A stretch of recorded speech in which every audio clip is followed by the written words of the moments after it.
This is the UK's older generation. They're pulling down the Nigerian flag. They're pulling down the flag. The generation that failed us are now trying to pull it there. Yo, this is the Scarcity Studios YouTube channel. Please don't forget to like, comment, share and subscribe. And our sponsors at Alpha Claims and Hire Birmingham, the leading and best accident management company. Get a replacement car anywhere in 1 hour. On the 20th of October 2020, the hashtag the Lekki toll massacre started to trend. This is in relation to a series of shootings by security forces in Nigeria on peaceful protesters in the city of Lagos. This is in relation to people defying government lockdown laws and taking to the streets to protest against a group called the Special Anti-Robbery Squad, otherwise known as SARS. They are accused of carrying out murders, extortion and sexual assaults of young people across Lagos and Abuja. And most people will only have heard of this recently due to the trending on Twitter, but this has actually been going on since 2010. They have been trying to disband the anti-robbery squad for abuses of power for over 10 years. We have received videos and seen evidence of government forces opening fire on protesters, and this has been confirmed, where they've said several people have been killed and several people have been injured. This is what we see in Nigeria. See what they are causing. See, they are releasing fire. They are releasing fire. Releasing fire. This is Lekki toll gate. This is Lekki toll gate. Soldiers have been sent down here. This is Lekki toll gate. Shooting at the protestants. Shooting at the protestants. This is Lekki toll gate. We need help here. We need help here. Protesters are still on the ground.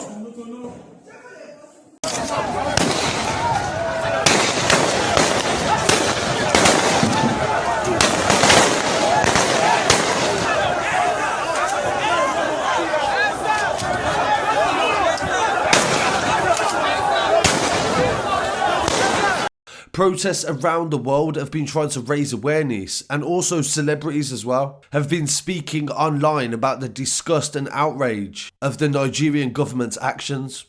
We will be referencing several different news sources to try to give a broad reference on what is happening, and also several journalists from Nigeria to give their opinions on what is occurring. The first reference will be from Bloomberg News, where it says hundreds of youths defied a Nigerian national lockdown and returned to the streets of Lagos, in Africa's most populated city, a day after security forces violently confronted protesters. The youths, who carried sticks and metal poles, set fire, they allege, and chased cars that tried to evade barricades they directed along a Lagos expressway. Several other streets were sealed off and the sound of gunshots echoed across the city. Nigerian Red Cross Society officials said at least 2 civilians were shot dead and at least 6 other deaths in the country on Tuesday. Lagos State Governor Babajide Sanwo-Olu said no one died, but 25 people were in hospital after the incident, which they blamed on forces beyond their control. His government said it's investigating what happened, and in a series of tweets on their Twitter page, the Nigerian army labelled reports that soldiers had fired on protesters as fake news. But the video evidence suggests otherwise, and also witness statements from the scene that we can reference here. The protests against police brutality began on October the 5th, with thousands of mainly young people taking to the streets of the capital city, Lagos and other towns. They blocked major roads and bridges and disrupted flights, and bringing businesses to a standstill. The unrest received a heavy response from police that also got violent. The Lagos Chamber of Commerce and Industry says that it has cost the economy 1.8 billion. The clashes in the Lekki district come after Sanwo-Olu announced a 24-hour curfew to try to end disruption in the region that is home to so many people. They have closed all the biggest banks in the area and some of the largest companies, and the protests were largely peaceful. So this has now developed from trying to get rid of SARS to actually getting rid of the people in power.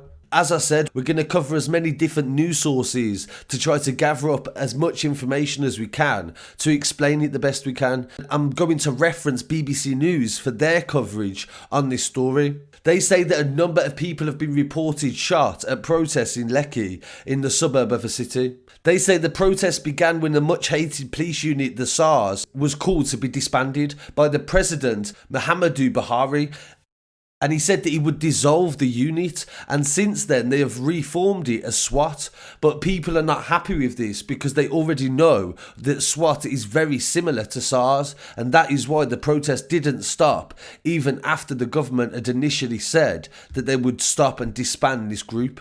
The curfew was initially scheduled to come into force at 4 o'clock on the 20th, but protesters in Lekki and Alusa, parts of Lagos, refused to go home. They sang the national anthem at the Lekki tollgate, one of the main roads into the Lagos business district, as darkness fell and the security forces allegedly pulled the power to the area as well. So everyone was sat in darkness singing, and then gunshots were heard in the distance and people were heard crying.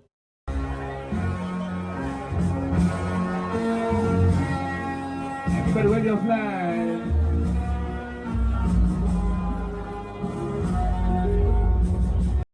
Exam 4 o'clock, we are singing national anthem for Governor Sanwo-Olu. So we are waiting for his police or Nigerian army. We are not going anywhere. We are not entering our house for any curfew. Record my life. I am at the toll gate. The Nigerian army is killing our Nigerian citizens.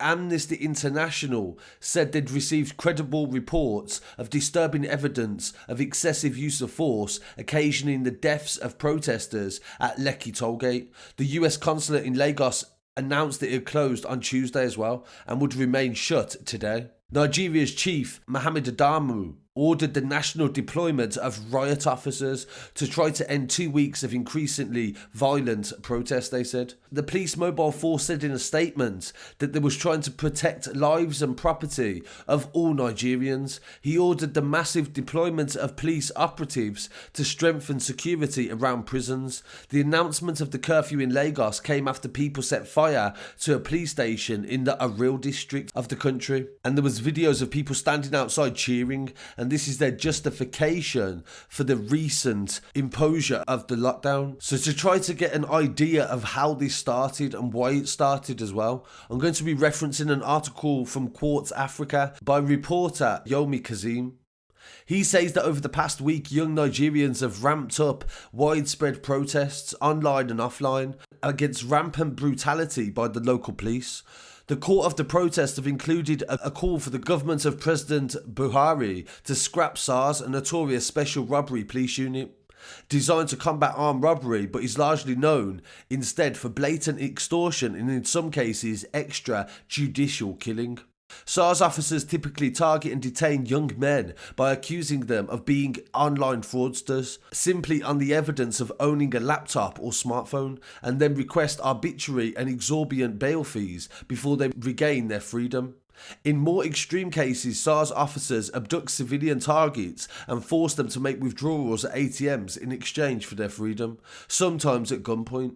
The unit also targets young women as well, often claiming with little evidence they are prostitutes, which is illegal in some parts of Nigeria, and several reports of women being sexually assaulted while in detention.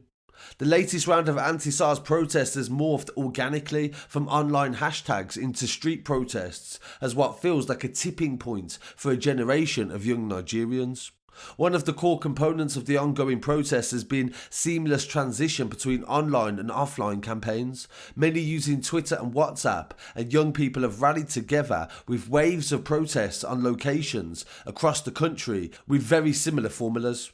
For instance, when dozens of young people gathered in a location to host protests, they shared their location on Twitter asking for reinforcements. The crowd then grew from a dozen to a few hundred in a matter of hours.